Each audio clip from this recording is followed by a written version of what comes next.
Hello, everyone. Welcome to Developing Palates. I am Aaron Loomis coming to you from the Drew Estate Studio. With me today is Seth Geis, and from the Pastani Studio, John McTavish. How you guys doing? Doing well. Doing well. How are you doing, Aaron? I'm doing well. Good. Yeah. That's good. That's so Weather, good. weather's just in the perfect spot before it starts to get hot, and it's going to get hot Nice. later this week and next week. Um, So, yeah, enjoy what you can. exactly. All right. So today we are talking about the RoMa Craft CroMagnon PA Anthropology. Cigar is kind of a Corona Gorda, 5 3/4 by 46. Comes out of the Fabricated Tobacco Sneaker Sueño factory in Nicaragua. The wrapper is Pennsylvania broadleaf. The binder is a Sumatra hybrid. Filler is from Nicaragua and the Dominican Republic. It is blended by Skip Martin.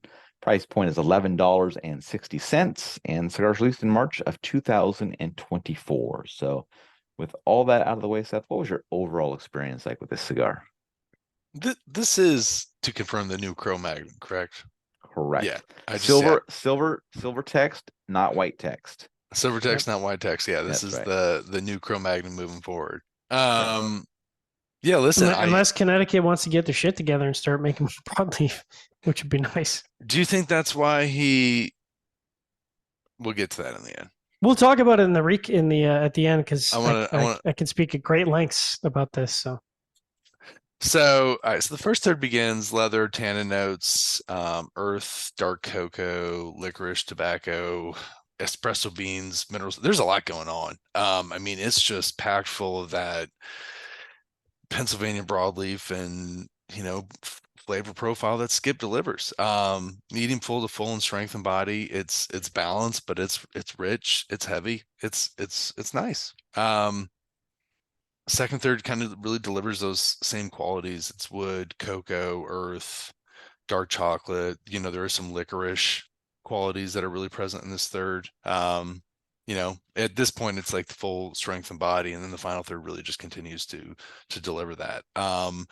But I had good burn and draw throughout the entire smoking experience, which Skip stuff usually always does. I think he does a good job of blending to make sure it smokes and burns well, but he uses some pretty thick and strong tobacco, so it's one of these things you just kind of accept what you get with the blend you get. Yeah. So yeah. John. listen, there's no question that this is a great combination of well cured, well fermented tobacco. No question. Yeah. But I describe things in terms of flavor, so I'm going to talk about the flavor. First third kind of started out with balanced sweet tobacco, medium full spices right off the get go, wood and earth combination on the finish, and then there was kind of a little bit of a woody finish, and it was very short on the post draw, so very clean finish. And then after kind of a few retrohales in a row, spices kind of receded to about medium, and it's good because it like wasn't overwhelming in the palate, wasn't like super sharp. It was just really well restrained and balanced. And then there was kind of a syrupy sweetness at about the 1 inch mark that just kind of anchored everything together. And I think it offset the spices so they weren't overwhelming in the palate.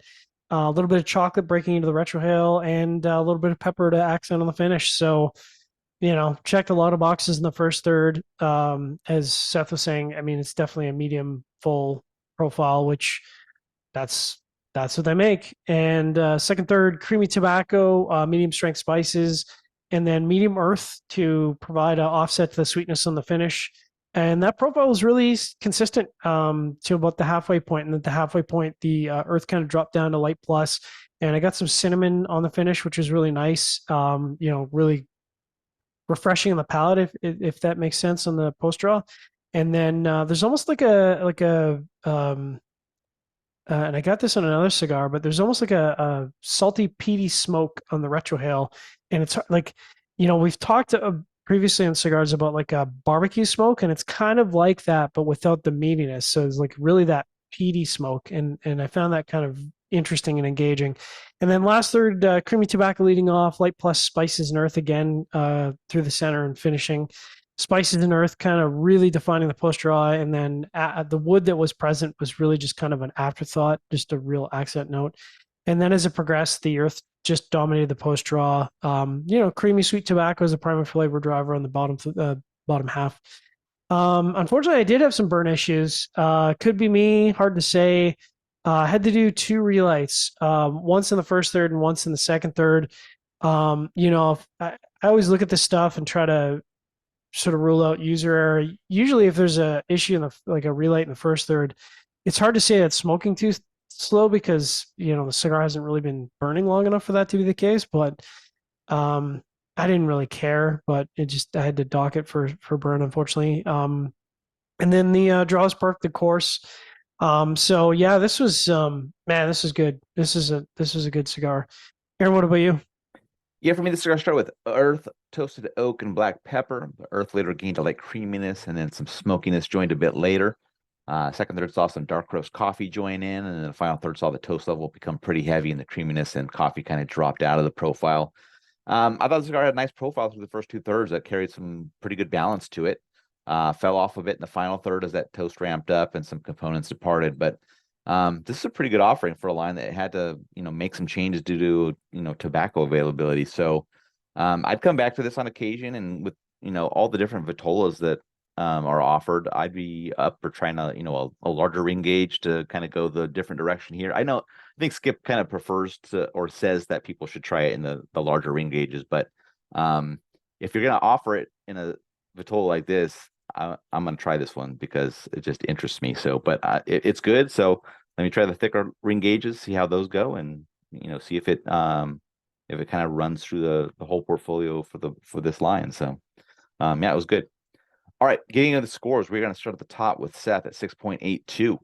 I was next. I gave it a 6.67, and then John gave it a 6.52. So What? all right, Seth, how'd that 6.82 match up for you? Listen, I thought it was great. I wasn't crazy about the size. I've never been a huge Corona Gorda fan, but I think Skip even did really well with this. That I think if you like Skip stuff, you're probably one of those smoker that also likes Corona Gordas, and I think you're going to be really happy with this. So with that being said, also for like the individuals like myself that also like Skip's like larger stuff, because I think it sometimes you still get those flavor profiles, but it kind of just is a little bit more balanced, a little bit softer.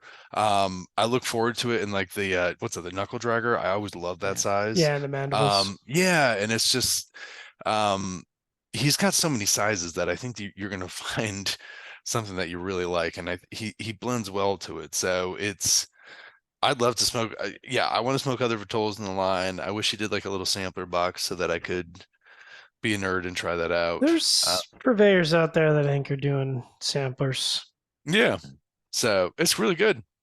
Next, My 6.67 matches up well. Good flavor profile, a really good construction. I think maybe just a slight tightness to the draw that took it away from being perfect. But yeah, it's definitely a good cigar. I like the size, but like I said, I'll try it in the other sizes to just kind of see what the expression looks like in a different format. But I would expect something similar. All right, John, 6.52. Well, I'm gonna get a phone call on this, probably from Mike and then probably from Skip. What the hell is going on when I'm the lowest on RoMa? I think it's a bit low, and I think that's really due to the burn issue, which to me, I kind of don't care. So like, I should be really up in the 6.6 to 6.7s, I think, on this. And I think if I were to smoke it again, I almost certainly wouldn't have a burn issue. I found the unicorn, the one cigar that had an issue. What a phenomenal Pennsylvania. This might be the best Pennsylvania wrapper I think I've ever smoked, honestly, because a lot of times there's a few things going on with Pennsylvania. I'm just going to roll right into the after. There's so many things going on with Pennsylvania wrapper that make it unenjoyable for me. There's this distracting minerality. You're expecting broadleaf, and it doesn't taste anything like broadleaf. And I think it's pretty clear. Well, and I know for a fact because I got to smoke an early version of this 2 years ago. So it's not a slapdick blend. He's been working this for a while, and I think number one that shows, and I think number two, I think the original CroMags go back to like 2010, which is a long ass time ago. And I think when you smoke this, and I love the CroMags, the original CroMags, but when you smoke something like this, I think it really shows how far Skip has come as a blender, because the level of like nuance and like subtleness that's built into this is quite remarkable compared to the original CroMag. I was not expecting to like. I think I like this more than the original CroMag, honestly, which is crazy. But echoing what you guys said about the different sizes, I think there's like there's either 7 or 8 different sizes, because it's the standard size profile that he does. He does, you know, a bunch of skinnies, bunch of fatties, bunch of shorties. I think he said the mandible was his favorite. I think, if I remember right, 4.5 Yeah, by he 60. likes something like, yeah, he likes the short ones. So Short fat ones, yeah. Because I mean, Yeah. you know, he likes to smoke like 10 cigars a day, and he doesn't want to be smoking for 2 hours. So, but like Seth said, you know, I think I'm going to go out and find like somebody's going to do a sampler and just try all the different sizes, because I mean, if this is what a Corona does, damn. All right, What was wherever it? Sorry, one last go. What was it? Is like 10 something in this? 1160. It's still pretty cheap for for American tobacco. Yeah. So Yeah. not bad Anyway. price. All right, wherever you catch this video, be sure to like and subscribe, but check out the full written review on the website, developingpalace.com. Follow us on all the social media channels, and you can catch all of our review recaps on podcasts, so iTunes, Google Play, and Podbean. Thank you for tuning in. We will catch you on the next one. Anthropology.